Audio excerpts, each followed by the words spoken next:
Welcome to Canaan TV. Double bedroom ఇల్లు తీసుకురాకపోతే నేను కాంగ్రెస్ పార్టీలో జాయిన్ కాకుండా ముందు తలవకుండా ముందు చెప్పిన మాట.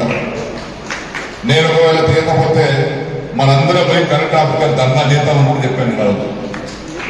కానీ గౌరవ ముఖ్యమంత్రి గారు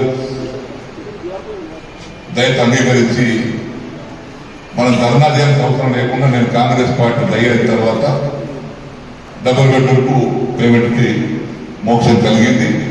అది నాకు వచ్చేది కాదు, మీ అందరికీ వస్తే నాకు వచ్చినట్టే లెక్క, మీ తృప్తిగా కట్టుకున్నట్టు లెక్క.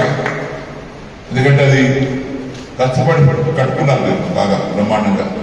ఇంకా 2-3 లక్షల దేవులు కూడా వేసి తీసుకున్నారు, మంచిగా కట్టుకున్నారు. నేను చూసే చాలా మంచి కింద ఫ్లోరింగ్ పెట్టుకున్నారు, సెల్ఫ్ పోసుకున్నారు, జోరుదారుగా